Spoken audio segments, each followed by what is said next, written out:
Gracias.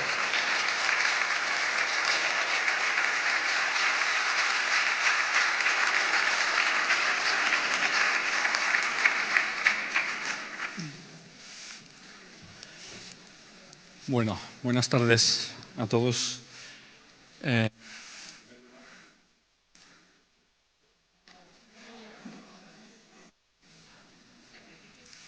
Al principio sí, pero ahora también, ¿no? Ok, perfecto.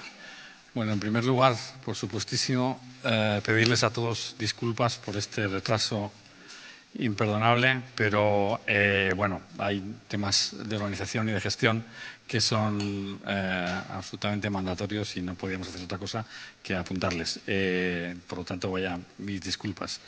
Mi nombre es Pepe Verdes, soy director de Librotea, el recomendador de libros del periódico El País. Bienvenidos todos al tercer encuentro del País y Librotea. Poco la idea que tenemos en Librotea con estos encuentros es hacer el viaje contrario de lo digital hacia lo analógico. Hablábamos con Fernando y con Juan Cerezo, a quien ahora presentaré, la necesidad que todos tenemos de ver a los autores, de tocar a los autores, de encontrarnos con ellos, porque es el espíritu de la cultura. Al final, la cultura la hacen personas para personas, y esto es lo que queremos hacer en Librotea. Nuestro claim, algunos lo habéis visto, es buscábamos algo mejor que un algoritmo para recomendarte un libro, y lo hemos encontrado: personas. Bueno, aquí están las personas.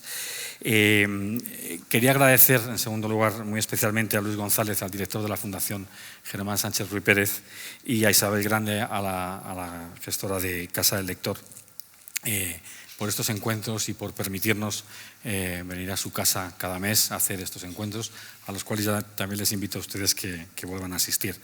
Por supuesto, a Fernando Aramburu, muchísimas gracias por estar aquí, y a Juan Cerezo, editor de Tusquets, director editorial de la casa Tusquets. Bueno, finalmente, por poner un poco en contexto este encuentro, a mí me gustaría citar dos autores muy brevemente. Uno de ellos es Mario Vargas Llosa, que en su libro La verdad de las mentiras, que publicó Alfaguara en 2002 y luego se llevó a una escenificación, una obra de teatro que yo fui además productor ejecutivo, Mario decía: en la literatura siempre encontré la verdad de las mentiras, la verdad y las mentiras. Bueno, me gustaría que en este encuentro probablemente salgan muchas verdades a medias y mentiras a medias también, y Fernando y Juan nos lo aclaren. El otro fue un encuentro más casual y que un autor completamente en las antípodas de Vargas Llosa y desde luego de Fernando Aramburu, que fue un encuentro que tuve con Ray Lóriga, una entrevista que le hice, y en un momento dado de la entrevista él dijo: alguien debería explicarle a los madrileños que utilizan el metro que no es necesario llevar patria en las manos para que le dejen pasar en metro.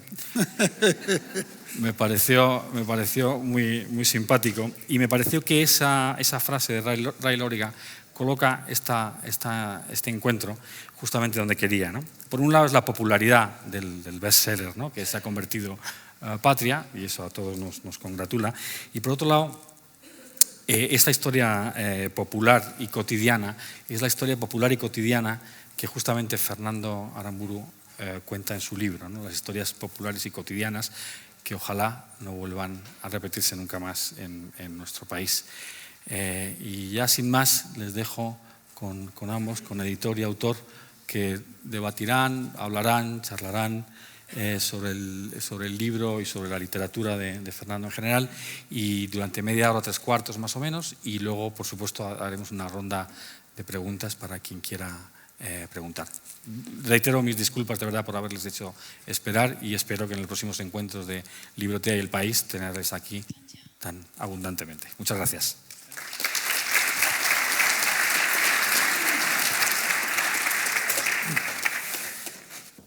Pues muchas gracias, Pepe Verdes, muchas gracias a la Casa del Lector, muchas gracias a Librotea y a la Fundación Germán Sánchez Ruy Pérez.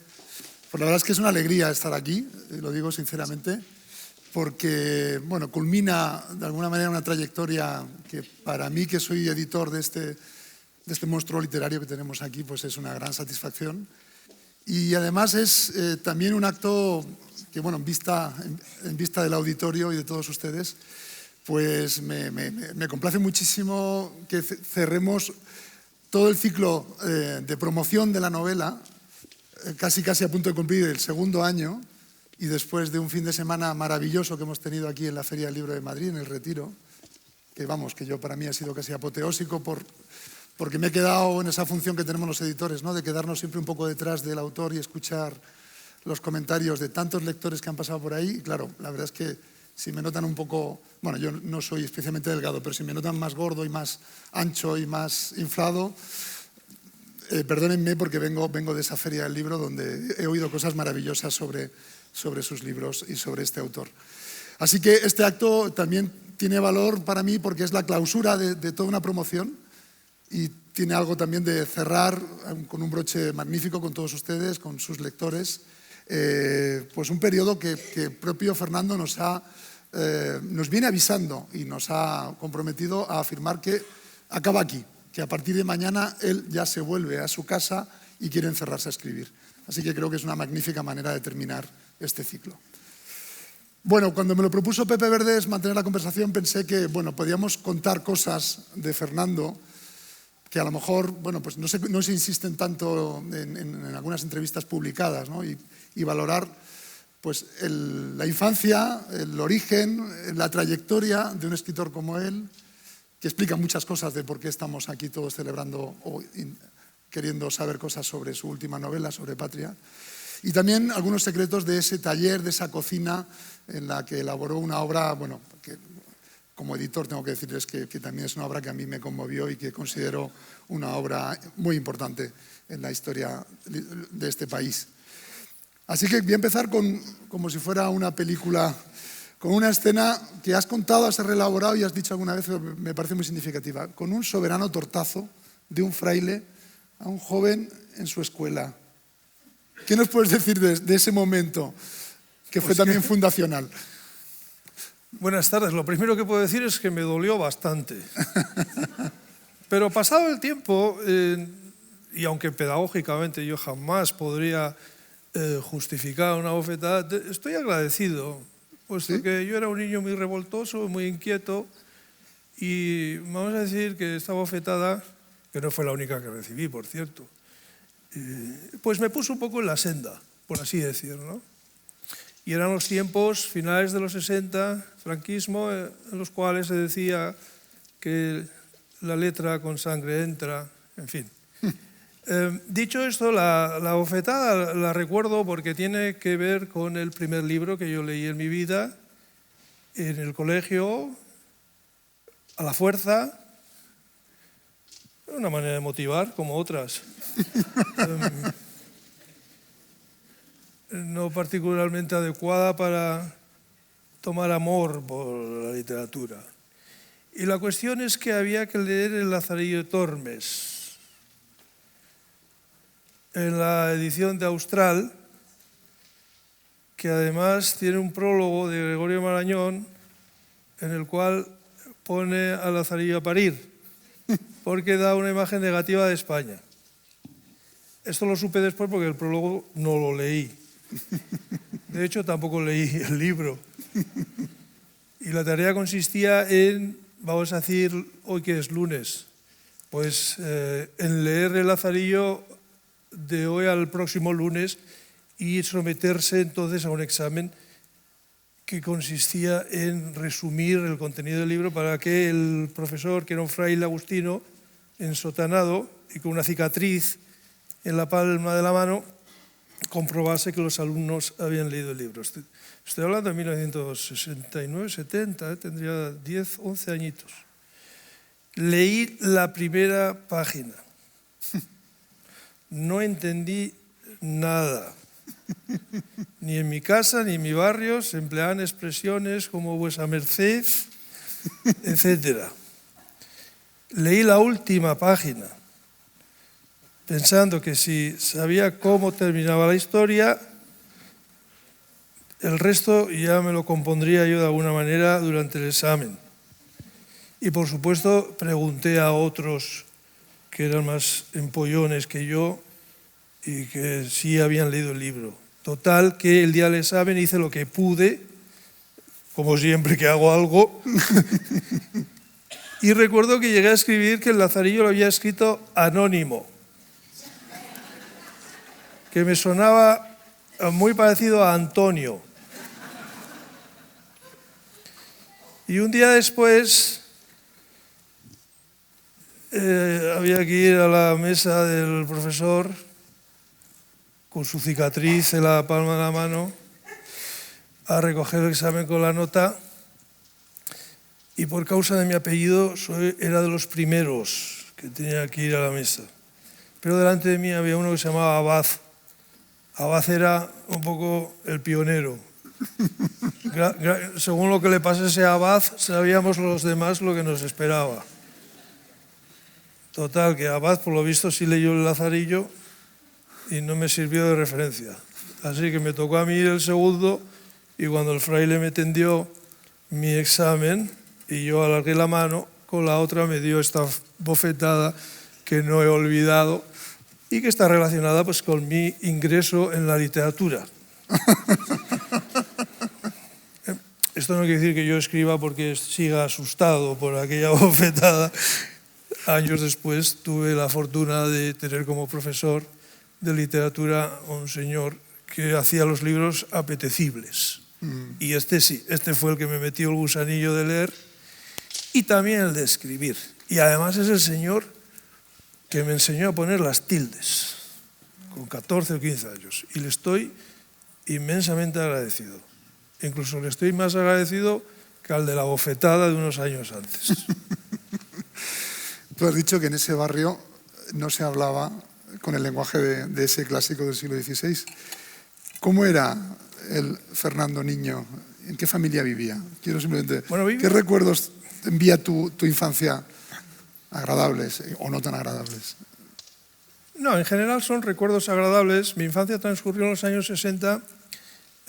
Ya era una época en la que había mucho trabajo.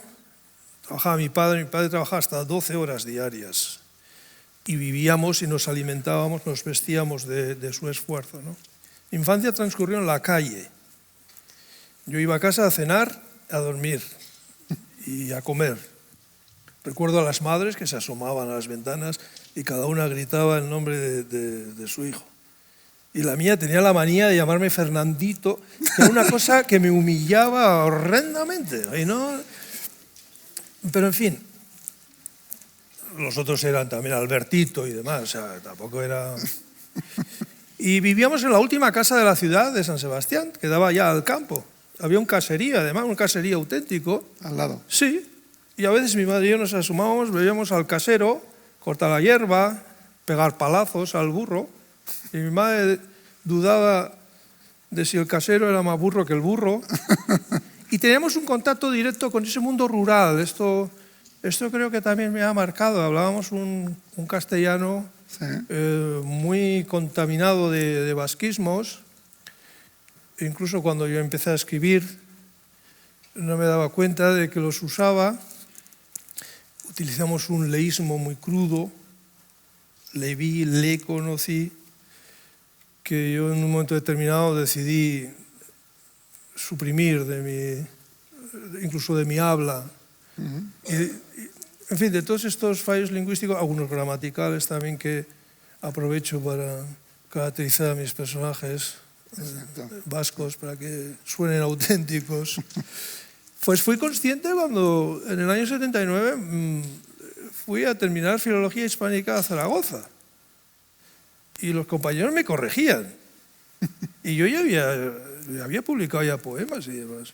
Yo pensaba que en Zaragoza no dominaban la lengua española.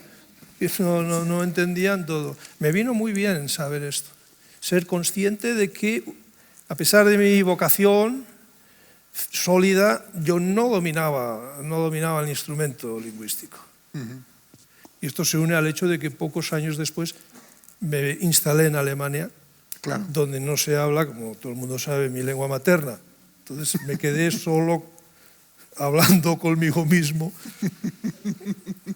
en una lengua que yo consideraba que no dominaba lo suficiente como para que me diera provecho literario. Oye, pero ya joven, formas parte de un grupo, eso está en su primera novela, En Fuegos con Limón, que es una novela portentosa donde se cuentan todas las travesuras de un grupo de amigos que quieren hacer happenings literarios, ¿no? Y además San Sebastián tiene una importancia capital, ¿no? Oye, ahí reflejas cosas que luego tú has contado también en Autorretrato sin mí, de ese grupo llamado Cloc de Arte y Desarte. ¿Qué hacíais? Principalmente el gamberro. Ah, vale. Estamos en el año 78. Todo el mundo habla del mayo del 68, nadie habla del mayo del 78, que es cuando nosotros fundamos el grupito. 4 chavales, no teníamos un duro, leíamos mucho y éramos rebeldes a nuestra manera. Estábamos en plena transición, había un enorme deseo de modernizarse, de abrir ventanas, en fin, de cambiar mentes, y nosotros estábamos ahí justo. Por cierto, yo pude votar en las primeras elecciones generales, cumplí 18 años ese mismo año. Y entonces fundamos este grupo que se llamaba De Arte y Desarte. Nunca supimos definir este concepto que además inventamos nosotros, el desarte, pero sabíamos que era lo contrario del arte. Y la idea básica era más bien sacar la actividad creativa, ya fuera literaria, pictórica, fuera del escritorio y llevarla a la calle y tener una actuación directa en la calle y propiciar escenas desconcertantes. De manera que los transeúntes tuvieran que cumplir una función en estas escenas aunque no lo quisieran. Y parodiábamos a los partidos políticos. Por ejemplo, hubo un referéndum, ya había derecho a decidir ya entonces, siempre lo ha habido, y era para aprobar la Constitución, entonces se veían ahí pintadas en las paredes, Constitución no. Y nosotros poníamos debajo Nietzsche sí, o viva el surrealismo, en fin.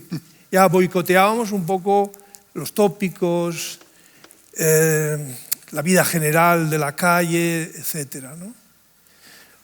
Y esto dio lugar a una serie de revistas y a un anecdotario que está contado, por cierto, en un libro publicado en la editorial Hiperión. Hicimos exposiciones y una radionovela sin argumento, con todos ruidos, y publicamos una revista con todas las páginas en blanco, etc. Entonces, a mí un día se me saltó la alarma porque nos invitaron a actuar en una discoteca. Y esto ya me dio que pensar. Es decir, que nos habíamos convertido claramente en los payasos de la ciudad, ¿no? Y entonces empecé a hacer mis primeras enseñanzas en este mundo de la literatura y del arte, y una de ellas es que la rebeldía continuada es una forma de acomodo. Es decir, ya teníamos automatizada la provocación. Íbamos a las conferencias, nos sentábamos en la primera fila, hablaba el conferenciante, don José Luis Aranguren, por ejemplo, y nosotros en la primera fila decíamos, o poníamos los ojos en blanco, ¿no? O sea, molestábamos mucho. Yo me di cuenta de que esto era una forma parasitaria, es decir, que necesitábamos que otros, antes que yo, hubieran hecho una propuesta, hubieran escrito un libro, le pintamos el peine del viento a Chillida, se lo mejoramos, cosa que él nunca aceptó. Pero en cierto modo algo existía previamente y nosotros acudíamos normalmente con un talante humorístico, o sea, no se trataba de destruir, ¿no? Y entonces un determinado día cayó en mis manos El hombre rebelde de Camus. Y ese libro cambió mi vida.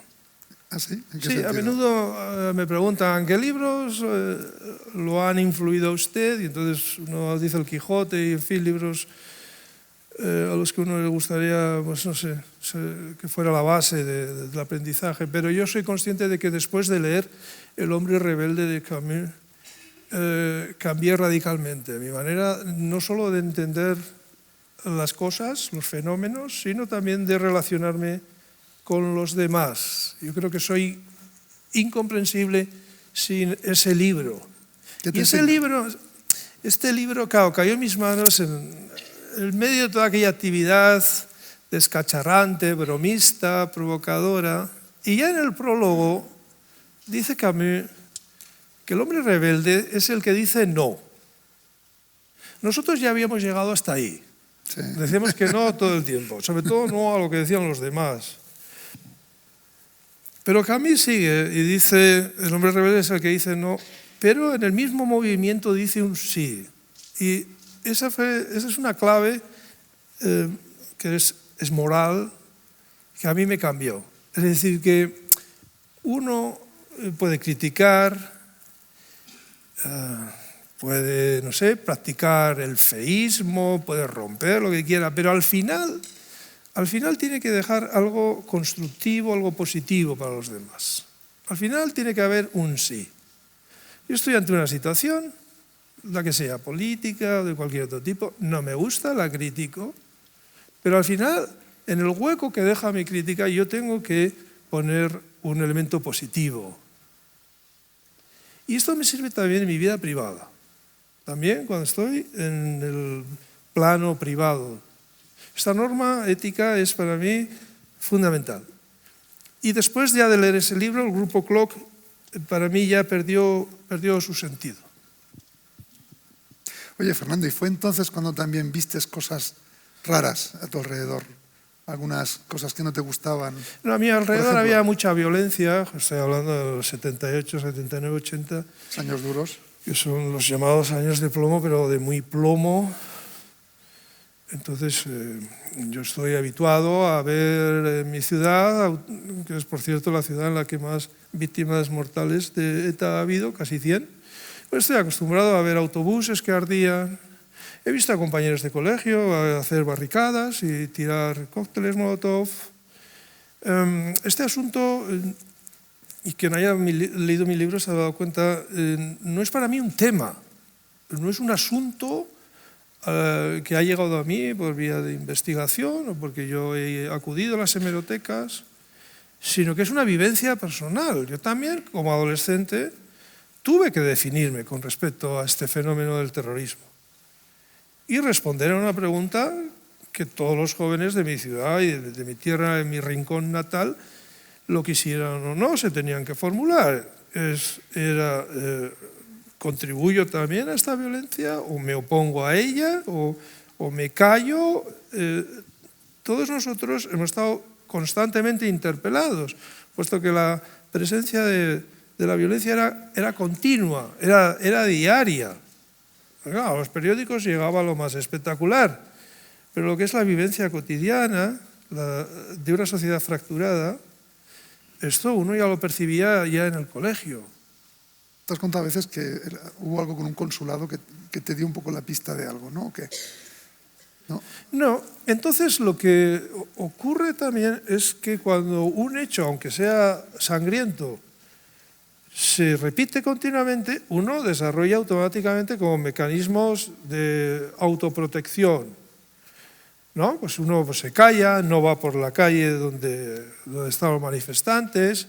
Si uno oye, yo qué sé, disparos o disturbios, etc., pues se va por otra calle. Bueno, uno veía en la tele, han muerto 3 guardias civiles, pocos días después ha muerto un político. Uno genera una especie de pérdida de sensibilidad. Y esto es humano, lo siento mucho, pero es así. Cualquiera de los presentes lo puede percibir si ve a diario las noticias en la tele y le dicen: esta mañana un atentado en Kabul ha dejado 28 muertos. O yo qué sé, en Alepo mueren 44 personas y 3 niños. ¿Y quiénes son? Eso es un número. Sí. Y además generamos esa costumbre de escuchar este tipo de noticias. Que a continuación viene la información meteorológica, que por razones que ignoro, en España es muy larga, adornada con fotografías de espectadores, explicaciones sobre isobaras. A mí me parece que en Europa solo los españoles saben que son isobaras, de verdad. Yo Yo veo la información meteorológica en Alemania, dura 15 segundos. Y es clarita y directa, unos dibujitos con unas nubes y caen unas gotas y ya sabemos. Bien. Y a continuación viene la obligatoria información diaria sobre el Real Madrid y el Barcelona, aunque no haya partido, aunque no haya liga. ¿Y qué espacio ocupa en nuestra sensibilidad, en nuestra conciencia, los muertos de Alepo y de Kabul? Es imposible, además, asumir de una manera emocional esta cantidad de violencia. ¿Sí? Y lo mismo nos ocurría, pues, no voy a decir en español, pero a los vascos que estábamos tan cercanos al hecho violento diario, también nos pasaba esto. La sensibilidad se vuelve un poco obstusa, a no ser que efectivamente pase algo muy cerca o le salpique a uno. Y entonces hay un hecho que a mí me rompió, esta especie de membrana translúcida que no nos deja conectarnos emocionalmente con lo que ocurre. Y es en el año 84, en febrero del 84, cuando fueron los comandos autónomos anticapitalistas, porque había una competencia entre organizaciones para ver quién mataba más y todo esto, ¿no? Suena ridículo y lo es, pero era así. Y en el año 84 asesinaron en su propia casa a Enrique Casas, senador del Partido Socialista Obrero Español. Y yo conocía personalmente a Enrique Casas. No éramos amigos, pero teníamos amigos comunes. Y yo había participado poco tiempo antes en una revista literaria y los integrantes nos reuníamos una vez a la semana y después íbamos a tomar algo a una cafetería de hotel y ahí solía aparecer Enrique Casas. Entonces, ese asesinato a mí me rompió la membrana, por así decir, porque vi con total nitidez al hombre asesinado, con su nombre, con su cara concreta, con sus circunstancias familiares. Tenía varios hijos, mujer alemana, por cierto, y fui, no sé si movido por la curiosidad, con 20 y pocos años, a ver cómo introducían el cuerpo en un féretro a la casa del pueblo, en mi ciudad, en un barrio que se llama Gros. Y llovía, como llueve en mis novelas a menudo. No sé exactamente por qué, quizás sea un símbolo de la pena, pero también llovía. Y vi introducir el ataúd, que por cierto lo llevaban, entre otros, mi librero, La Tierra, de la librería Lagún, y lo llevaba también Gerardo Iglesias. ¿Se acuerdan ustedes de Gerardo Iglesias? Del Partido Comunista entonces, un asturiano, y otras personas que he olvidado. Y cuando yo vi esa escena, me dije, algún día escribirás sobre esto, sobre esto.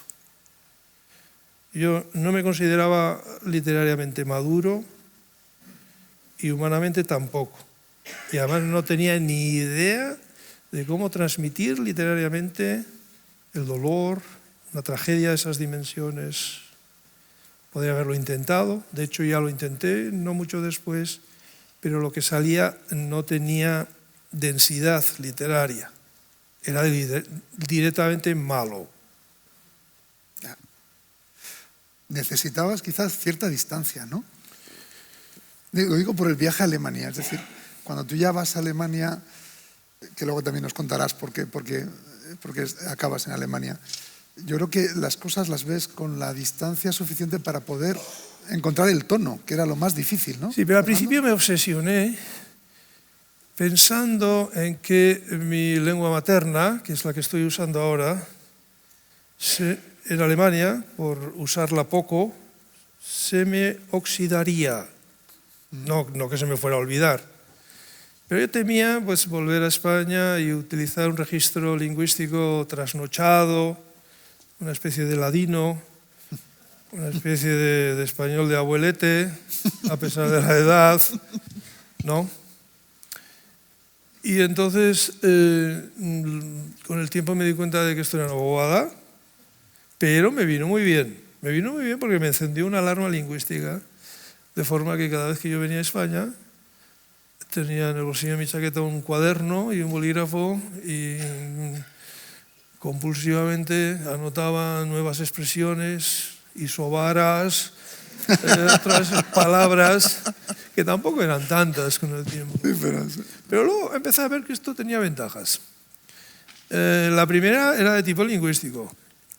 Y es que al vivir una situación de este tipo, uno era capaz de objetivar su propio idioma, es decir, sacarlo del instinto, cosa que yo ya había hecho con anterioridad al estudiar filología. Entonces, estudiamos el idioma como si fuera un cuerpo en una mesa de disección. Sí. Pero entonces yo podía ver mi idioma fuera de mí. Y eso creo que a la larga fue muy positivo. De hecho, me resulta relativamente... Voy a alabarme un poco solo. Me resulta relativamente fácil imitar escrituras de otros. E incluso en cierta ocasión conseguí endilgarles a unos un poema de Lorca como si fuera de Lorca. Pero, o sea, por el hecho de que lo que escribo no sale directamente de mi corazón, vamos a decir, sino que me pongo a jugar con las palabras. Y la distancia también me ponía nervioso al principio al considerar que me estaba perdiendo todo lo que pasaba en mi país. Que tampoco es que pasen grandes cosas, pero sí, es verdad que pasan, porque es un país problemático, donde la gente está en general no bien avenida, el país no está del todo bien cohesionado. Entonces ocurren cosas. Yo vivo en un país donde no ocurren tantas cosas. O sea, un telediario alemán es bastante aburrido, pues empieza ya con noticias económicas y así como aquí suena la palabra isobar a menudo, ahí suena la palabra tanto por ciento, ¿no? Que parecen telediarios para matemáticos. ¿Sí? Y se me volvió a encender otra luz. Y decidí, primeramente, contrarrestar esta distancia geográfica con una cercanía emocional. Entonces yo buscaba de propósito el contacto, por ejemplo, con víctimas del terrorismo, y me informaba, y venía a España, y llevaba el coche lleno de aceitunas, jamón, pero también libros, que además los leía. Y luego se inventó Internet, con lo cual... Adiós, la distancia, ¿no?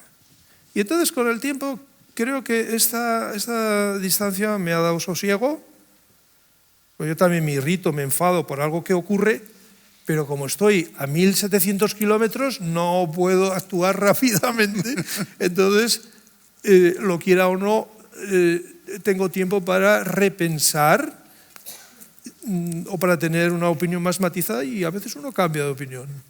No me ha gustado nunca escribir en caliente, precisamente por eso, ¿no?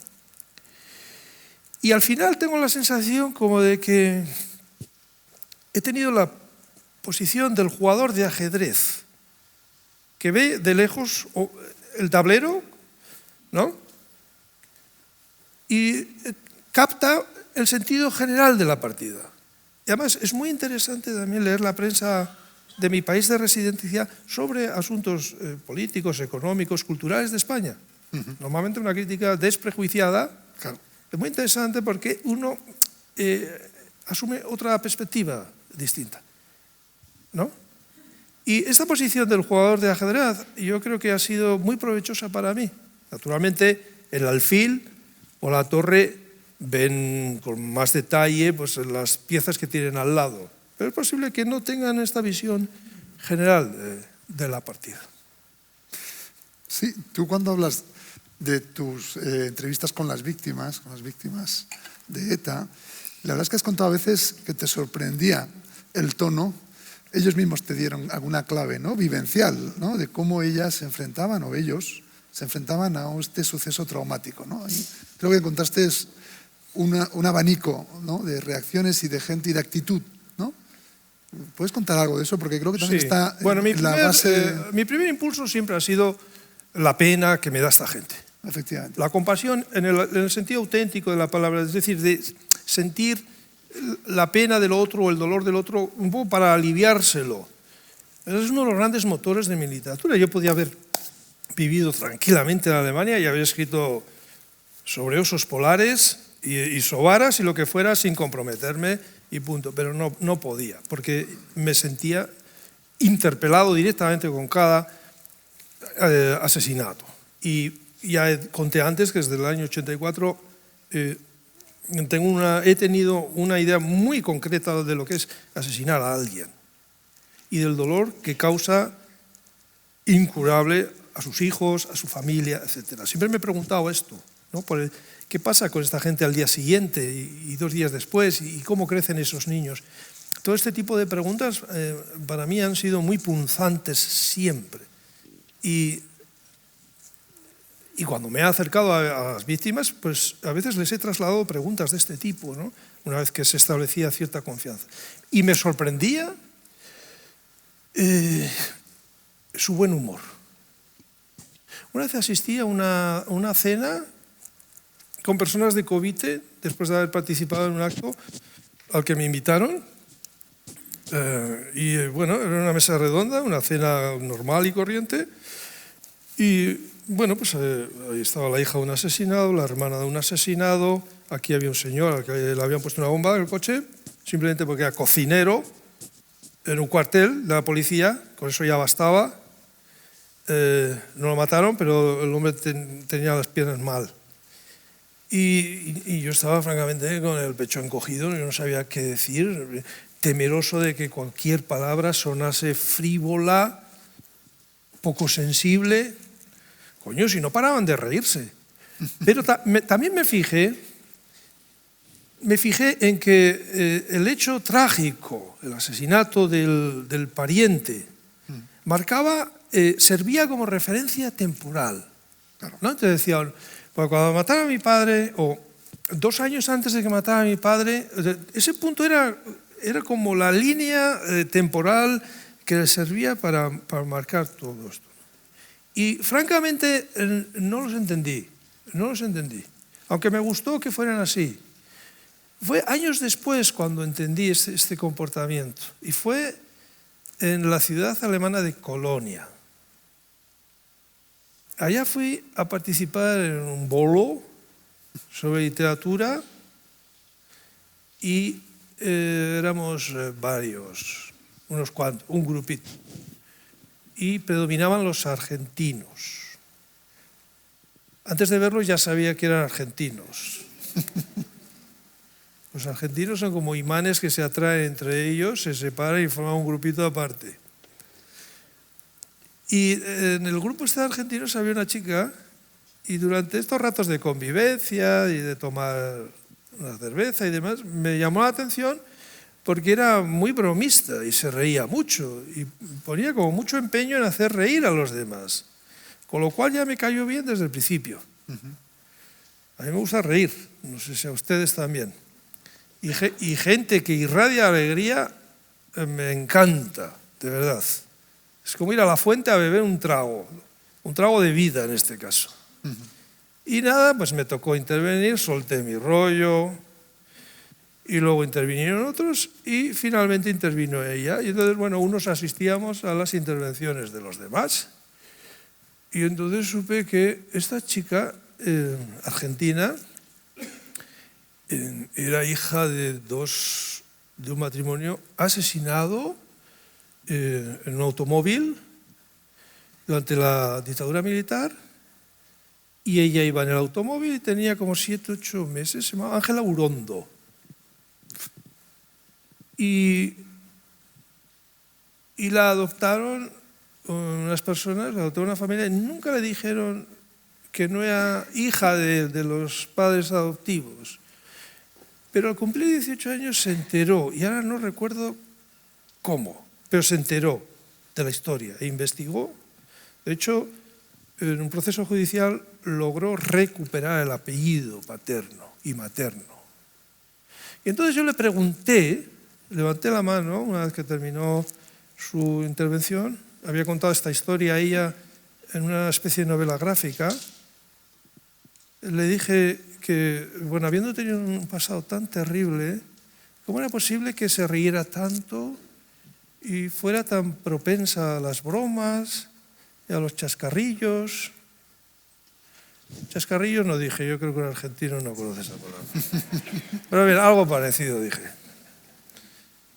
Y entonces ella me miró sonriente y me dijo, me quitaron a mi padre, me quitaron a mi madre, y me quitaron mi infancia, y me quitaron mi identidad, pero no me quitaron mi alegría. O sea, no me vaciaron de humanidad. Y entonces es cuando entendí también este comportamiento tan extravertido, alegre de víctimas del terrorismo. Y si ustedes están un poco al corriente, se darán cuenta de que jamás se tomaron la justicia por la mano. Cuando se expresan en público, tiene una vibración humana que otros no tenemos. Y eso a mí me impresiona mucho y muy positivamente. Oye, Fernando, bueno, yo creo que la primera prueba que diste de que habías entendido cómo contar o que te salía cómo contarlo fue con los relatos de los peces de la amargura en 2007. Pero eso ahora, tal como lo has contado tú, parecían como simplemente jugadas de salida de ajedrez, ¿no? Cuando ves el tablero es cuando ya de pronto concibes Patria. Me gustaría que contaras en qué momento se te ocurre la novela, porque lo has dicho alguna vez y me parece también muy significativo, que es nada menos que con la escena final, ¿no? ¿Algo así? Hablas de Patria. Ahora hablo de Patria. Sí. Vamos a la partida completa, porque es que llevamos un rato y no llegamos a la novela. Pero bueno. Bueno, yo tengo mi manera particular de escribir novelas. No parto nunca de una historia. Considero que la historia, la trama, el argumento, como quieran llamarlo, es el producto final, es lo que ustedes reciben finalmente. De hecho, no existe, porque lo que uno da es un texto. La novela está en la cabeza de ustedes. Son ustedes los que activan el significado, las connotaciones, etcétera, de un texto. Y yo escribí durante años sin saber esto, que es fundamental. Es decir, un texto es un suscitador. Y por eso yo escribo como escribo. Yo escribo pensando en que en lo que estoy escribiendo alguien lo va a leer, y con eso se va a hacer su película en la cabeza. Por eso un libro que gusta mucho a una persona, a otra no le gusta nada. Porque no lo activa de la misma manera y porque un lector llega a los libros con su experiencia personal, sus gustos, preferencias, sus convicciones, etc. Por tanto, el texto incide, se refleja, rebota en una sensibilidad, unas convicciones distintas. Ahora no sé por qué he dicho esto, porque ahora he perdido el hilo. Sí. Entonces, lo que yo hago es tomar, antes de empezar a escribir, una serie de decisiones frías, puramente de electricista de la literatura. Es decir, decido la estructura, los registros lingüísticos que voy a utilizar, si voy a escribir de una manera oral o no, los personajes, como el ajedrez, vuelvo al ajedrez. No sé por qué hablo tanto del ajedrez, porque yo no juego al ajedrez. Pero en fin, coloco las piezas, que en este caso serían los personajes. Claro que luego uno puede cambiar, ¿no? Y entre todas estas decisiones hay otra que adopto. Todavía no he empezado a trabajar. Y es el final de la novela. Pero esto es una cuestión puramente práctica, porque sabiendo el final, que también se puede cambiar,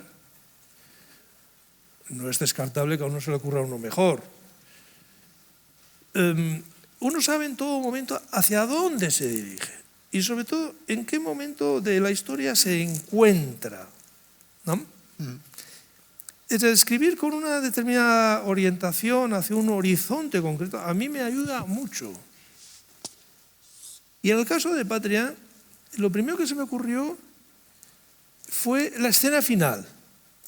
Toda Patria es 650 páginas, perdón por las dimensiones, y por las noches en blanco, que por mi culpa sé que han pasado unos cuantos. He vuelto a perder el hilo. Sí, todas las 600, ya se me ha acordado, las 650 páginas previas al párrafo final son un prólogo. Es el prólogo.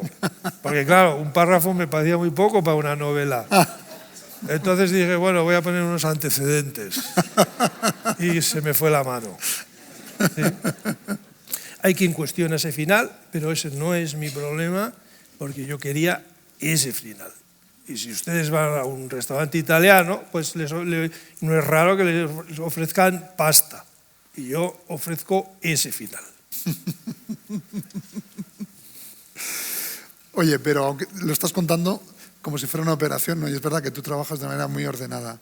Pero esos personajes, yo creo que, en fin, te surgen también con una intención de crear un microcosmos que resulta que es un microcosmos intensísimo, por cómo son todos ellos. ¿Cómo organizaste la novela? Porque sí, puede ser un prólogo, pero les ocurre tantas cosas a todos ellos. Son 30 años, ¿eh? Sí, exacto. Eso Todo es esto muy está decidido de antemano. A ver. Entonces, yo sé que voy a jugar una partida con 9 personajes, Sí. 9 protagonistas. Antes de escribir la primera palabra, yo ya sé que este libro va a ser largo, puesto que hay que prestar atención narrativa a 9 personajes. Entonces, esto supone un recorrido textual largo, esto ya sabía. Uno se sienta al escritorio de una manera distinta. Eso también lo habrán comprobado ustedes si son aficionados a la lectura, y me huelo que sí, porque si no, no estarían aquí. Cuando uno va a leer un libro de 800 páginas, uno dice, bueno, me voy a sentar con comodidad porque este me va a durar, ¿no? Aquí voy a, no sé, a ver si leo 50 páginas diarias, no sé. Es otra manera de estar con el libro. O sea, no vale precipitarse, ¿no? Y al escritor le ocurre lo mismo. Ya sabe de antemano que tiene una criatura muy voluminosa delante, entonces, bueno, uno empieza ahí con calma, etcétera, ¿no? Entonces, imaginemos que la novela es una tarta y hay que repartirla entre 9 comensales. ¿Cómo hago esto? Yo tengo que saber cómo hago esto antes de escribir la primera palabra. ¿Qué hago? ¿Le dedico 50 páginas, yo qué sé, a Vittoria? ¡Hala, 50 páginas! Bien, pasan las 50 páginas, siguiente, como en el médico, siguiente, otras 50 páginas. Y terminadas esas 50 páginas, ¿quién se acuerda de Vittori? ¿Y el último? ¿Qué hace el último? Morirse de aburrimiento esperando a que... O sea, eso no puede funcionar. Entonces yo tengo que buscar la manera de dar de comer novela a estos 9 personajes. Y estuve un tiempo pensando en cómo hacerlo. Repito, sin haber empezado a escribir todavía. Entonces, en un momento determinado, probablemente duchándome, que es cuando se me ocurren las ideas, de hecho, a veces me ducho varias veces para que se me ocurra algo. Otro truco es comer manzanas, pero ya a la tercera ya... ¿qué iba a decir? Entonces me acordé de que cuando mis hijas eran pequeñas, aparte de libros también tengo hijas, y era un padre de estos implicados, etcétera, ¿no? Me gustaba hacer con ellas puzzles en el suelo, en la alfombra, algunos de más de 1000 páginas, perdón, piezas. Piezas. Y bueno, no era raro que a los 10 minutos se piraran y me dejaran solo con la tarea. Pero entonces pensé que yo podía escribir Patria de esa manera. Es decir, como un puzzle, con la idea no de contar una historia, para que el lector supiera en la página final quién es el asesino, sino con la idea de crear un dibujo general. Y entonces, cada personaje recibiría 3 piezas que la crítica llama capítulos, sin saber que están leyendo un puzzle, 3 piezas consecutivas, la primera de las cuales podría perfectamente transcurrir en los años 80, la segunda en la actualidad, la tercera en los años 90, pero cada una de ellas cubre un espacio que no se debe repetir. Eso era muy importante. Digo que cada personaje recibe una secuencia como protagonista de 3 piezas, excepcionalmente 4. Un personaje, Nerea, que en un momento determinado me daba mucho juego, insistió y le dije, bueno, te doy otra pieza, 4. ¿No? Así funciona toda la novela. Claro, esto no se puede tener aquí en la cabeza. Y por tanto, pues se pueden ustedes imaginar que las paredes de mi cuarto pues estaban cubiertas de paneles, por ejemplo, este que tiene que ver con la técnica, con la estructura, era un panel con los 9 nombres en la parte superior de la cartulina y debajo los números de los capítulos protagonizados por cada uno de los personajes. De manera que desde el primer momento yo sabía a quién le tocaba, a qué protagonista hacía ya tiempo que no prestaba atención. Yo podía compensar la novela, ¿no? Por ejemplo, mis amigos abertzales dicen que al terrorista no le dedico mucha atención, que no, y no es verdad. No. Pero tampoco los voy a invitar a mi casa a demostrárselo, ¿no? Toda la novela está escrita así, hasta el capítulo final. Quien hace calcetas sabe que al final hay que coser eso. Y en el capítulo final, lo que hice fue conceder a cada una de estas dos madres un párrafo, hasta juntarlas en el último. Y colorín colorado. Bueno, Fernando, pero ¿hay algún personaje tuyo favorito dentro de ese elenco? Y hay más de una escena que yo creo que, aunque estabas jugando aparentemente y calculando cómo le tocaba a uno, confiésame, ¿hubo algún momento que te inundó, digamos, la emoción por lo que de pronto aquello estaba construyendo? Ahora que no nos oye nadie. En general, no. Cuando me preguntan, ¿usted cómo es capaz de ponerse en la piel de no sé quién? Yo no me pongo en la piel de nadie. Yo lo único que hago es juntar palabras. Pero sí tengo, o procuro por todos los medios, que el lector sí crea que realmente yo le estoy dando la humanidad de un personaje. Y para conseguir esto, pues hay que respetar una serie de factores muy importantes, ¿no? El hecho de que la lengua se compagine con el tipo de personaje. No vamos a poner a un niño a hablar como un filósofo. Esto ya el lector ya se da cuenta de que ahí no hay verdad humana y se le desmonta toda la ficción, ¿no? Pero, o sea, lo que yo doy en realidad son palabras. Yo no doy la realidad, como pone ahí, sino que yo doy palabras. Junto palabras, pero no de manera inocente, eso lo reconozco. Pero uno también es lector. Y a veces había pasajes que yo mismo visualizaba mentalmente y me resultaban realmente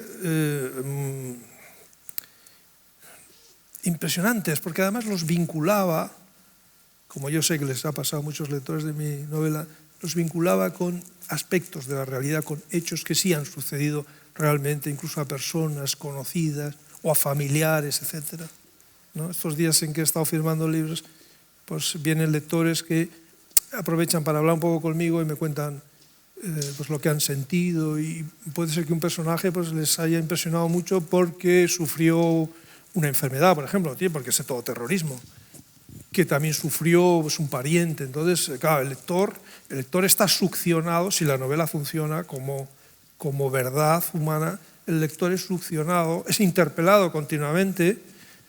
El lector se formula preguntas del tipo ¿qué habría hecho yo? O pobre mujer, o qué malo es este, ¿no? Hay libros que no gustan porque el protagonista cae mal, lo cual no quiere decir que no funcionen como novela. ¿No? Que el lector, uno lee un libro de historia y se instruye y aprende, pero una novela es un poco como un espejo que nos refleja también, ¿no? Y hubo un momento en el que tuve que parar. Sí. Cuéntalo. Hay una escena que en principio es trivial y tiene que ver con Xavier, con el hijo del asesinado, que es un hombre. En realidad yo nunca narro explicando. Yo no digo que este hombre es depresivo o que la otra es tacaña. Yo nunca adjetivo. Lo que hago es mostrar, ¿no? Por ejemplo, Vittori es muy tacaña. Pero la palabra tacaña no se usa nunca en la novela. Lo que yo hago es obligarla a protagonizar 2, 3 episodios en los que cualquier lector se da cuenta, esta mujer, menos mal que no es mi madre, ¿no? Cuando se establece esa vinculación, una novela funciona. Realmente eso un escritor de novelas tiene que conseguirlo.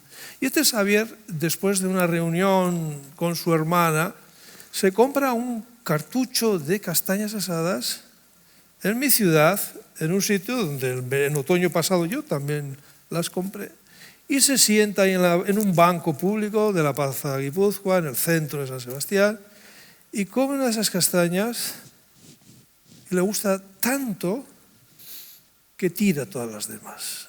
Y eso ya fue muy fuerte para mí. Ahí confieso que tuve que bajar a la cocina a tomar un café porque se me estaban empañando los ojos. Sí. Bueno, y luego hay personajes como Arantxa, que también yo sé que le tienes cierta debilidad, ¿no?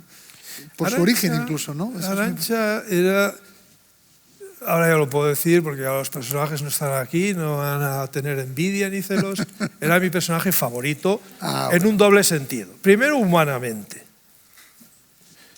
Porque es una luchadora, porque es un personaje puente, porque es tozuda pero con buenas intenciones y es positiva y es madre y es mujer y tiene un destino muy duro. Y ya solo por eso despierta en mí enormes simpatías. Pero es que además, como personaje novelesco, es un chollo. Cada vez que sale Nerea, me generaba novela. Arantxa. Perdón, ¿qué dije? Nerea. No, Arantxa. No, bueno, Nerea también. Tampoco está mal, sí. No, esto quiere decir que en la mañana en que me tocase darle la piececita del puzzle a Arantxa, los dedos ya querían porque realmente yo mismo disfrutaba mucho con ella y con sus penalidades y demás. ¿Qué voy a hacer? ¿No? Oye, por pasar luego a las consecuencias de lo que ha ocurrido con esta novela, ¿qué cosas te dicen los lectores aquí, en la Feria de Madrid este fin de semana, pero también en Alemania, donde ya hay muchos que la han leído, en Italia, donde has estado en la Feria de Torino, recibiendo además un premio europeo, en Portugal, en Polonia?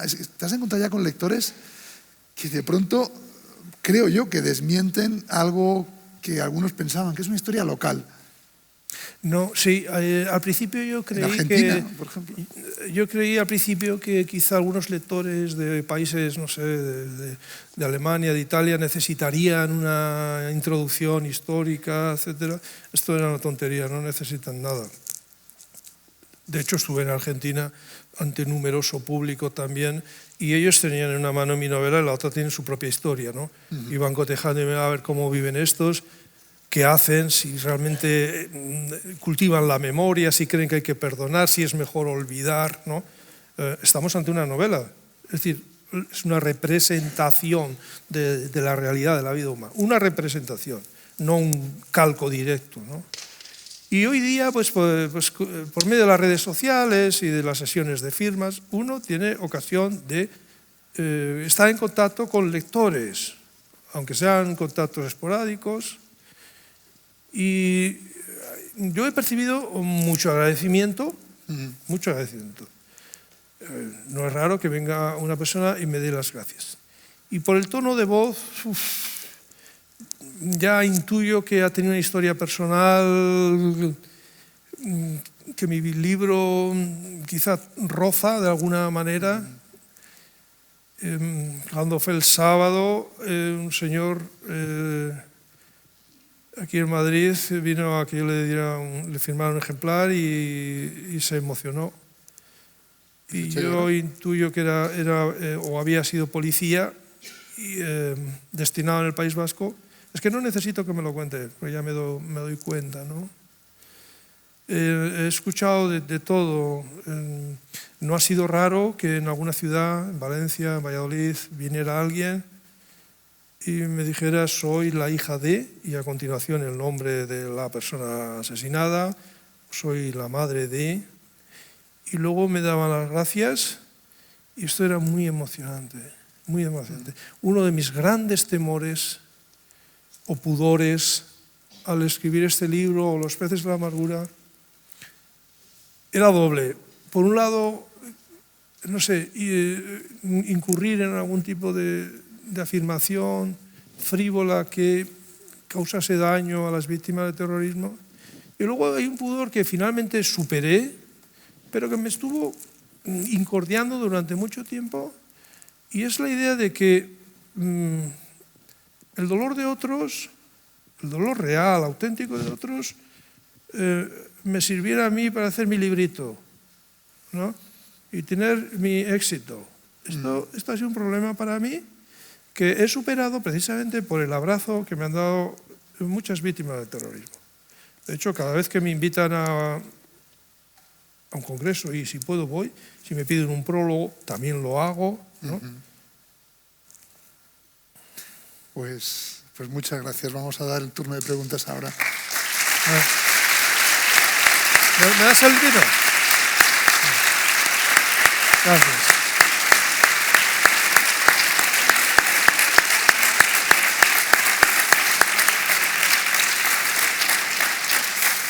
Bueno, pues ahora lo tienen a su disposición. Así que puedan preguntar, comenten lo que les parezca oportuno. Creo que reparten micrófonos. Buenas tardes. Buenas tardes. Gracias. Leí el libro de los primeros hace año y medio, cuando salió en España, y el libro me encantó. Pero hay algo que creo que falta en el libro, que es que el terror que describe en el pueblo, el pánico, era posible porque a 15 minutos había un Estado que les protegía, Francia. Ellos se refugiaban, volvían y mataban. Y por la noche lo celebraban en San Juan de Luz. Esa parte, que creo que es importante, no aparece en el libro. 2, que después de la Segunda Guerra Mundial es la primera o la única vez que se produce en Europa occidental, no la oriental, una limpieza de sangre a través de un casi genocidio. Y lo que es peor, el primer asunto, Francia, y el segundo, hacen que los 800 muertos es lo más importante, pero no se ha tenido suficientemente en cuenta, no digo ya la novela, digo la sociedad, el terror que al día de hoy sigue subsistiendo.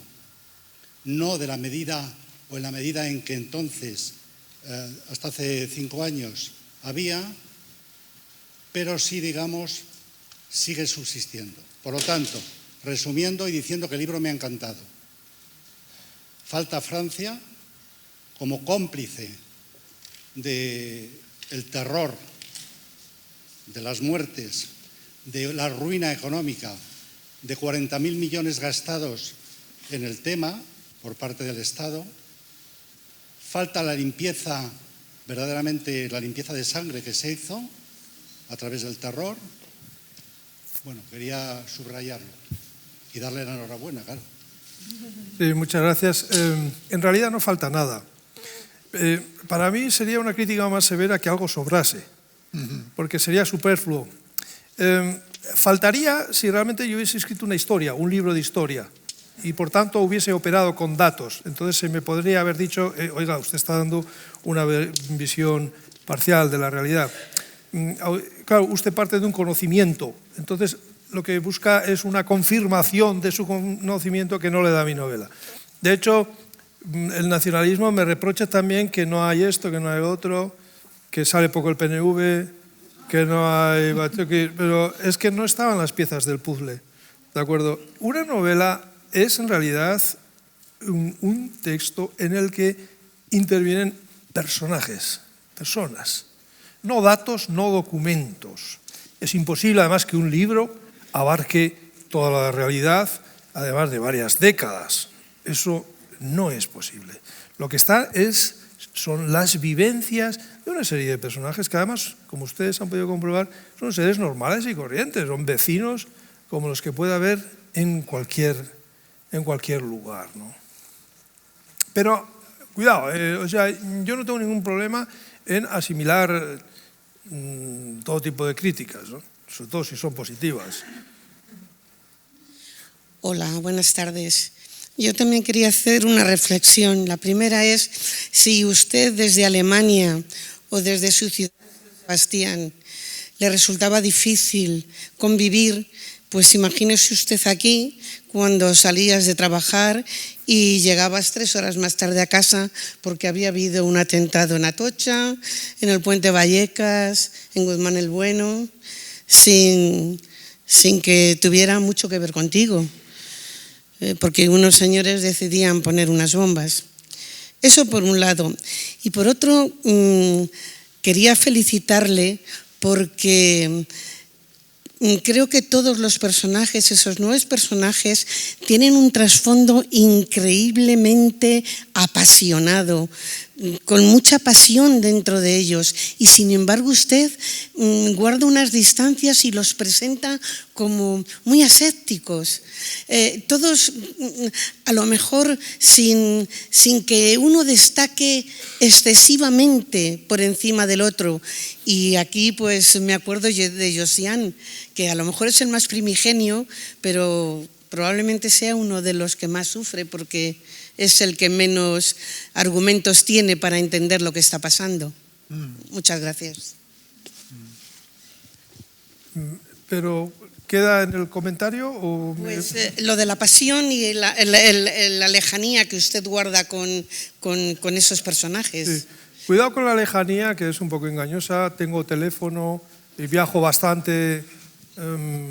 Y luego me retiro, como el ratoncito que encontró noticias, ¿no? Y se las lleva a su madriguera y reflexiona sobre ellas y todo esto, ¿no? Sí estoy comprometido con el hecho de crear los materiales de la memoria desde la literatura. Yo escribo desde la literatura, no desde la sociología, la historia o el periodismo, aunque en el periodismo también estoy un poco activo. Además, tengo mucha fe en la carta estética. Yo creo que la función de los novelistas, primero, es salvar al individuo para la historia. Es decir, la vivencia privada. Para nosotros, novelistas, es muy importante saber si en un determinado día llovió, si había moscas y qué comió el personaje, principal o secundario. Cosa que para un historiador probablemente no tiene ningún valor. Nosotros podemos fingir la historia en nuestras novelas. El historiador nunca puede incurrir en la ficción. ¿De acuerdo? Pero la literatura tiene otras virtudes. Primero, porque llega al corazón de la gente y porque es responsable de las palabras duraderas. Es decir, aquellas que mucho después de nosotros y de quien las escribió pueden seguir emitiendo significados. Y leemos El Quijote y leemos La Guerra de las Galias y seguimos emocionándonos, quizá de manera distinta a los contemporáneos de estos escritores. Sí, Fernando, yo quería preguntarte no sobre la novela, sino sobre tu propia biografía de la que has hablado hace un momento. Yo agradecería que la persona que habla se levantase, pero no localizarla. Perdón. Sí, quería hablar sobre la biografía, tu biografía, de la que nos has hablado hace un momento. Yo le veía paralelismos con la autobiografía que escribió Baroja, en el sentido de que tú comentabas, cuando te educaste en castellano, que tenías mucha influencia de los vasquismos y que años después los propios colegas literarios te reprochaban el uso de laísmos y leísmos supuestamente incorrectos. Yo he leído en Baroja que a él, incluso a pesar de haber llegado a ser académico de la lengua española, se le reprochaba también un mal uso del castellano y él mismo reconocía usar, por ejemplo, mal los pretéritos. Nada más quería comentar si te reconocías un poco, puesto que también él era donostiarra, si reconocías un poco en la biografía de Baroja varios aspectos paralelos a esa carrera literaria, a la de aquel escritor, en tu propia carrera literaria. Bueno, en el aspecto lingüístico no mucho. Él era médico y tenía una panadería. Y yo soy filólogo, porque yo sí he estudiado la lengua española y el latín. Yo he tenido latín vulgar y gramática, y tengo una gran afición por todos estos entresijos lingüísticos y el funcionamiento, en fin, del sistema verbal. Y además he sido profesor de lengua española. Creo que tengo un barniz que no tenía Baroja, en el sentido un poco de que la lengua española para mí es la materna, pero al mismo tiempo es lengua conquistada. Si ustedes se dan cuenta, en la historia de la literatura española del siglo XIX hasta ahora, hay una gran presencia de escritores periféricos, gallegos y andaluces y levantinos, y los vascos también hemos metido nuestra patita ahí. ¿Y por qué eso es así? Yo tengo la sospecha de que son personas conscientes de que tenían como un déficit en el uso y en el conocimiento del idioma y lo han combatido, ¿no? Mejorando el idioma que aprendieron en casa o quizá en el colegio. Yo desde luego me identifico mucho con ese papel. Ya dije antes que llegué a Zaragoza y me corregían los amigos. Es que me corregían, esto es bastante humillante, sobre todo para un escritor, ¿ya? Entonces lo que uno hace es o resignarse, cosa que no va conmigo, o estudiar el idioma. Yo aprendí alemán y reaprendí la lengua española. Entonces yo en un bolsillo llevaba mi lista de palabras alemanas y en el otro llevaba listas, vocabulario de la lengua española, que sacaba de libros. Yo leía Delibes, me daba igual el argumento de la novela, pero yo hacía mis listas de palabras, incluso de palabras ceñidas al ámbito rural, me daba igual. Y después iba de vacaciones a San Sebastián, a otro sitio, y al primero que se ponía a mano se la soltaba, aunque no viniera a cuento, ¿no? ¿Y qué cara ponía? Y creo que Baroja no pasó por este proceso, sino que él se aferró a su tozudez, dijo yo soy así, y de todos modos seguimos leyendo a Baroja, porque tiene una virtud, y es que era antirretórico y sigue siendo cercano. Aunque era incapaz de componer bien una novela, ¿de acuerdo? Bueno, las componía, las improvisaba. Cosa normal cuando uno escribe 2 o 3 al año, ¿no? Pero su manera de escribir sigue resultándonos cercana y por eso es más actual que otros que presuntamente escribían muy bien, pero que hoy día nos suenan muy a terciopelo ajado.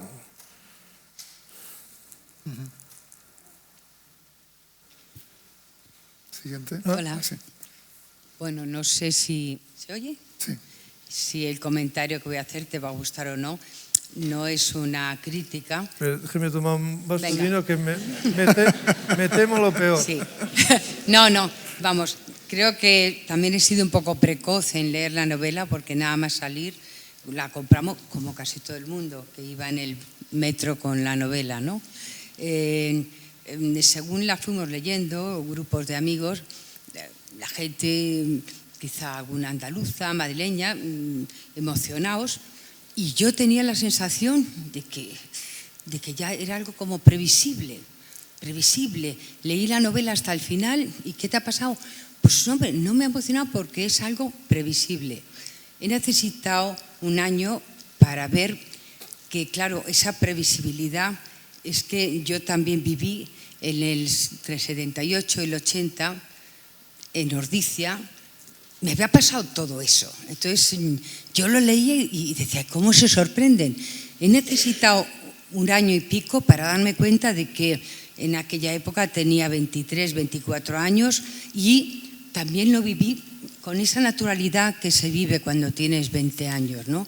Si hubiera sido ahora con 60 y tantos, 40 años después, lo hubiera vivido con más dolor, más emoción. Mi experiencia fue esa, ¿no? Al final, después de leer el libro y recordar la escalera, el pueblo, el Otegui, todo me sonaba a lo que yo había vivido todos los días, por eso no me impactó tanto, ¿no? Pero personalmente sí quiero decir que me dieron ganas de volver a vivir otra vez lo mismo y a ir al País Vasco, no lo mismo dolor, pero como es el pueblo vasco, me emocionó tremendamente al terminar la novela, ¿no?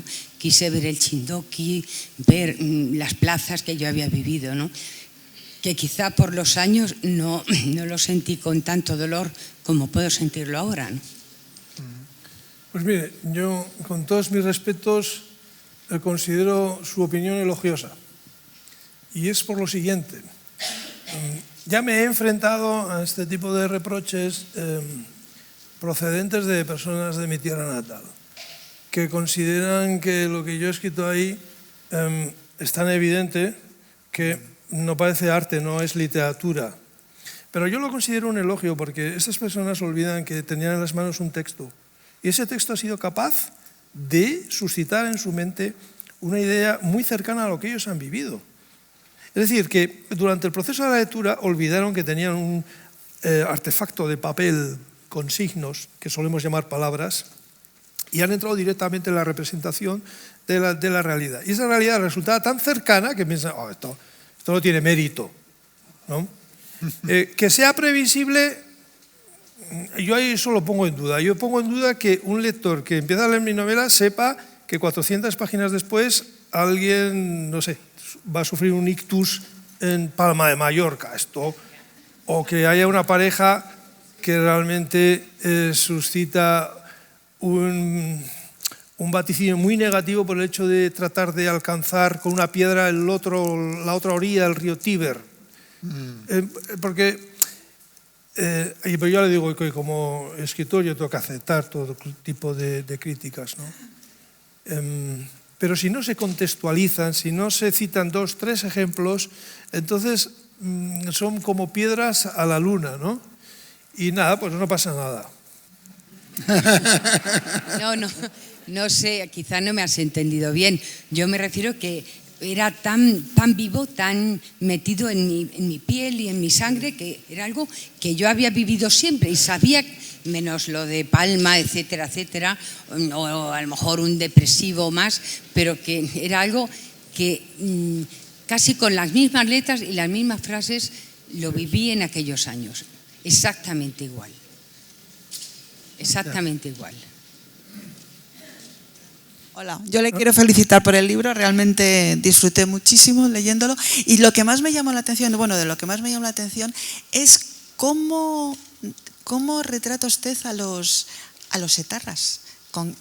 Me sorprendió porque llegué a la conclusión de que eran los más torpes del pueblo, los que se dejaban embaucar. Tengo la convicción de que nadie, aunque cometa atrocidades, deja de ser humano. Yo tengo esa convicción. Y por otro lado, una persona que puede, no sé, hacer algo muy malo por la mañana, es capaz de acariciar al perro por la tarde y besar por la noche a su madre en la frente. El ser humano es así y un novelista tiene que saberlo, porque un novelista está obligado a mostrar a sus personajes, que son trasunto de seres humanos, con la mayor complejidad posible.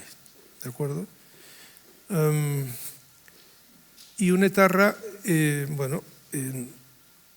entiendan ustedes que si nos ponemos en su perspectiva, no considera que esté haciendo algo malo, sino todo lo contrario. Es una persona que tiene un cerebro colonizado, evidentemente. Normalmente es un joven, normalmente es varón, que ha crecido en un medio social y familiar determinado, que se encuentra con que en su pueblo, en su sociedad, hay un dinamismo de acción que nosotros llamamos terrorismo, que ellos llaman lucha armada, y que está encaminada a liberar, salvar a su pueblo, a su patria. Esto hay que tenerlo en cuenta a la hora de escribir una novela. Naturalmente yo no participo de esta convicción. Tampoco de esta idea del genocidio que dijo aquel señor, porque si uno mira la lista de los 850 y tantos muertos, verá muchos vascos. E incluso exmilitantes de la propia organización, ¿no? Lo que yo no quise, para no destruir la literatura, era intervenir con mis opiniones en mi libro. Entonces, este libro no tiene un prólogo, pero ya prólogo auténtico, un prefacio, ni está dedicado a nadie, no hay explicaciones, mapas, croquis, no hay notas al pie de página, lo único que hay es un glosario, que es una deferencia simplemente para los lectores que no estén versados en la lengua vasca, y que además al principio no estaba bien indicado, y entonces supimos que muchos lectores acudían al Google sin saber que se podían ahorrar el esfuerzo, ¿de acuerdo? Pero luego se hizo una corrección ¿Estamos? Entonces, yo lo que quiero es mostrar también la vivencia de este chico que nace inocente, como todos nosotros, ¿no? Todo el mundo nace con la mente en blanco. Desde el momento en que viene al mundo, los adultos empiezan a escribir en su cerebro y le transmiten un idioma o dos, y una religión, y unas costumbres, y unos gustos estéticos y culinarios, etc. Y, desgraciadamente, también se les puede transmitir a los niños unos valores negativos.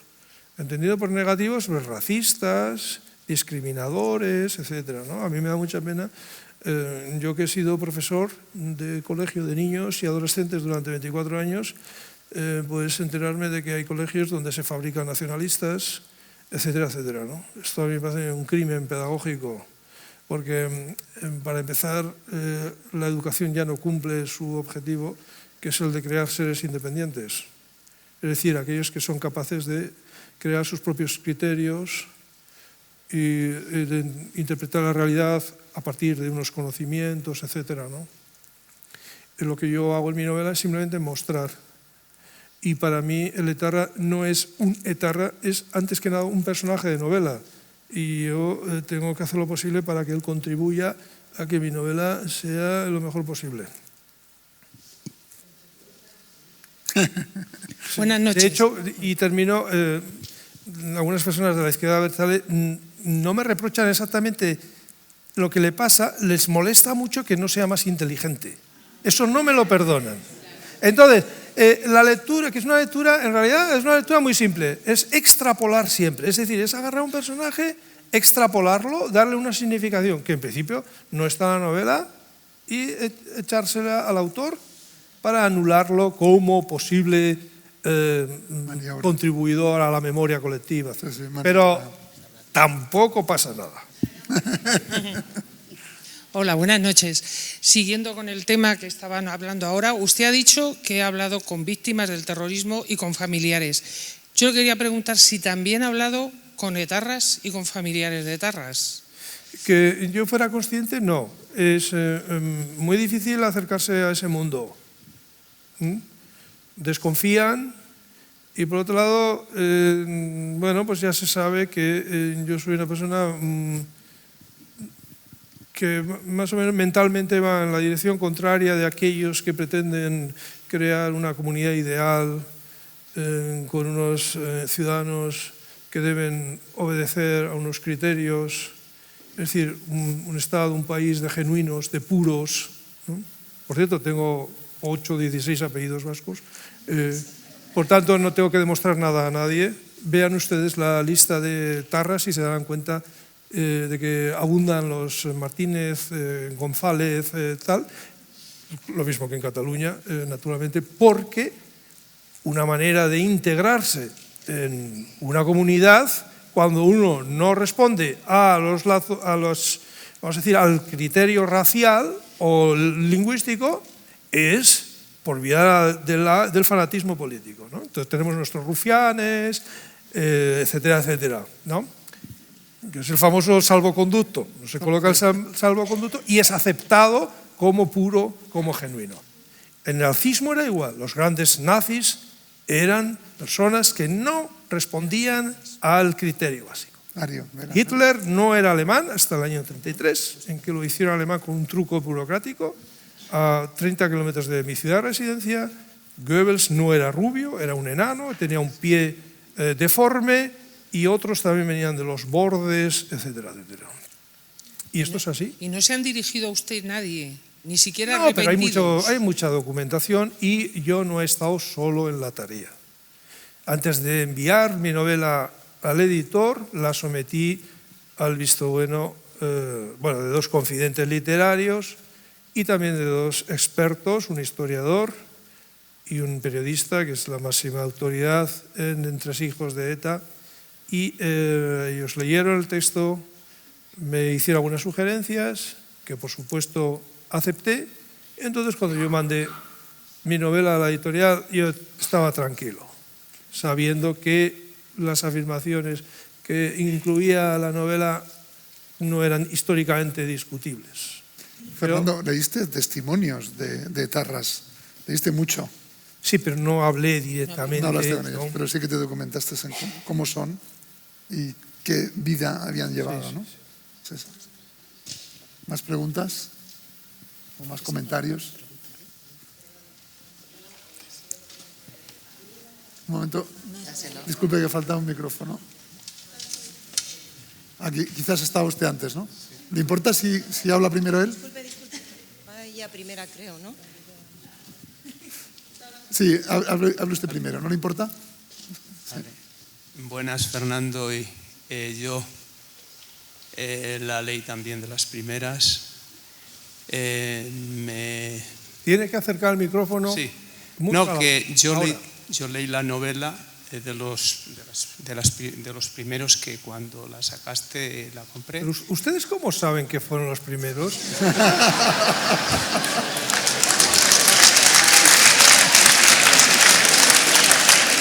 Perdón.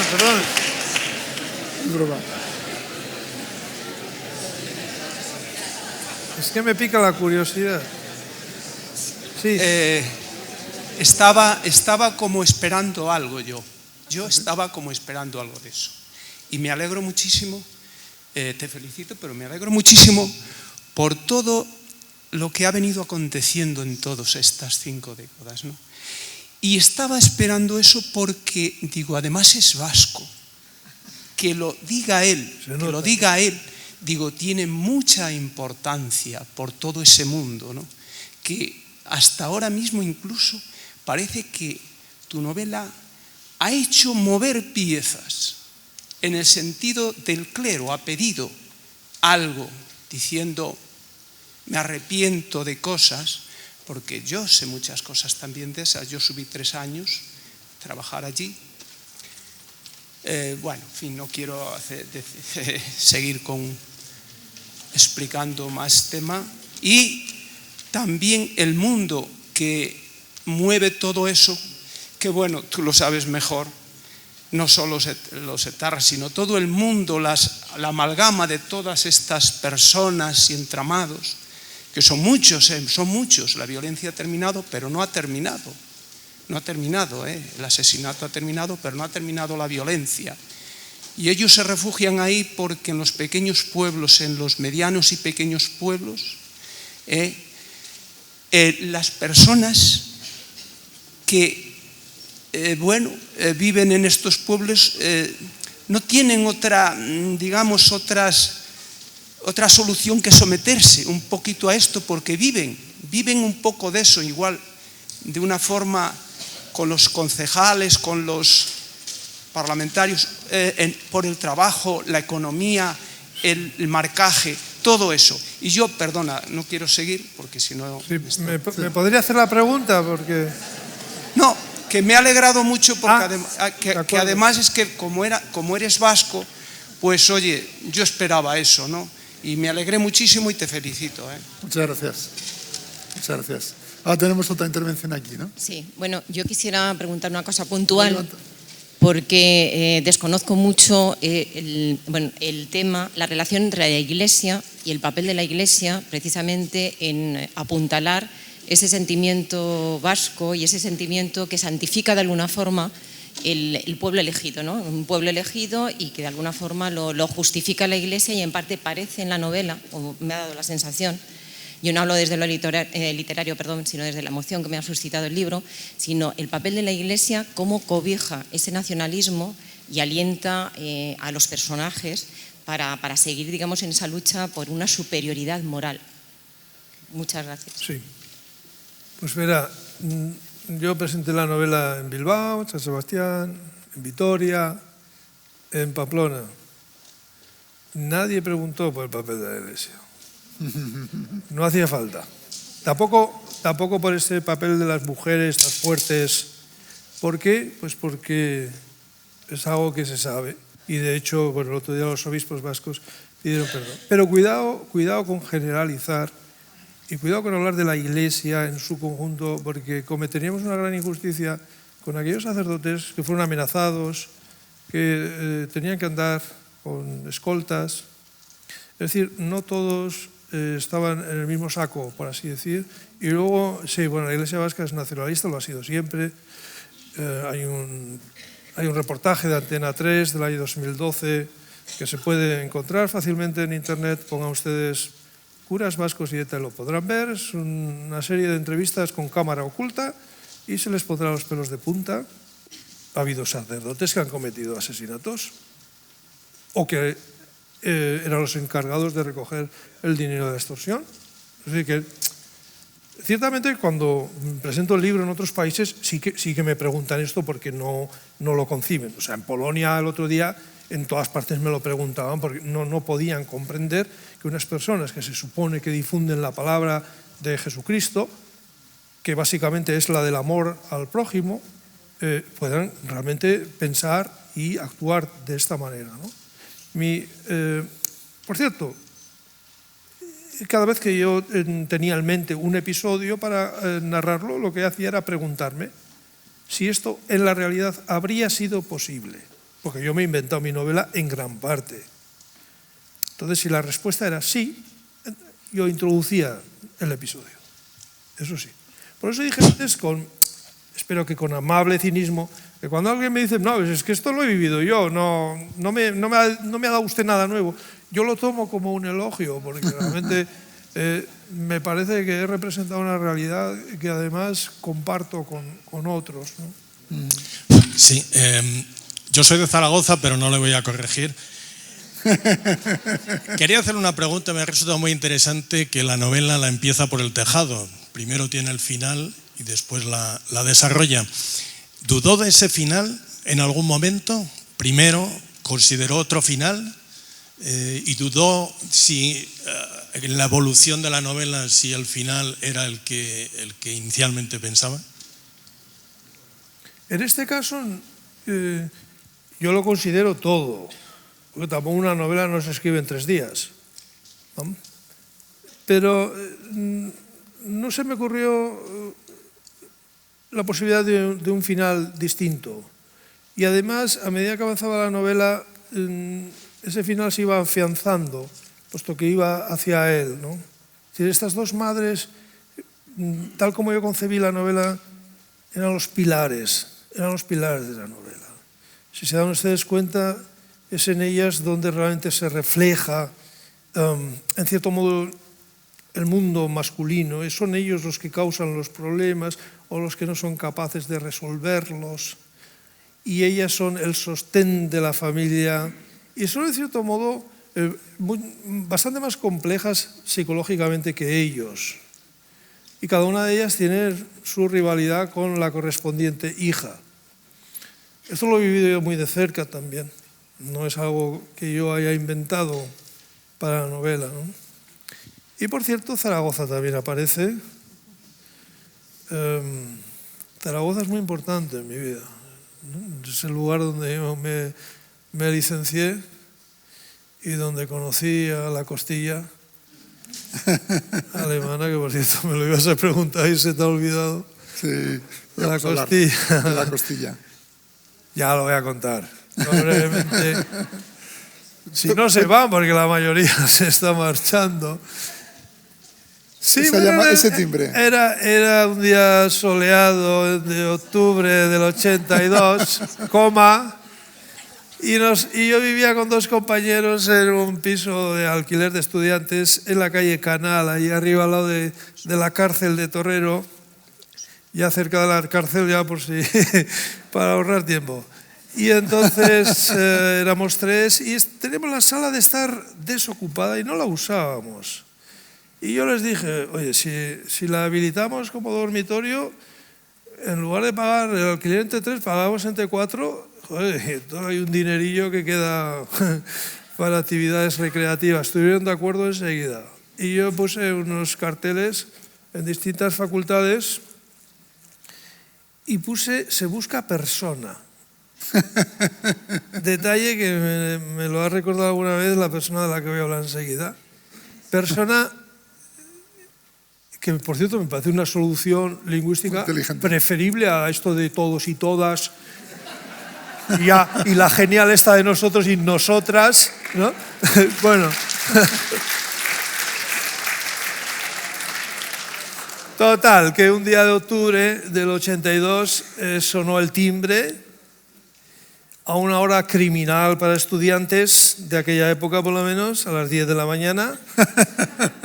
Nosotros estábamos en la cama, normal. Yo estaba leyendo La Casa Verde de Vargas Llosa y fui a abrir la puerta y abrí la puerta y lo que había al otro lado no me lo podía yo creer, de verdad. Era una chica guapísima, una melena ondulada, tirando a rubio, unos ojos gris azulados y ahí hice verdes.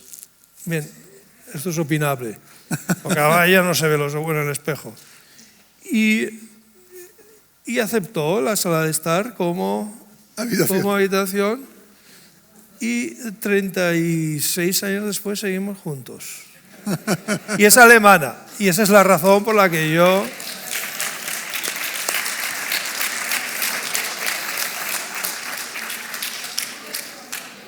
Bueno, pues lo dejamos aquí, ¿no? Sí, muchas gracias a todos, muchas gracias Fernando, muchas gracias Juan. Tenemos una... la gente de Alberti, de la librería Alberti, están aquí y tienen una última pregunta. Bueno.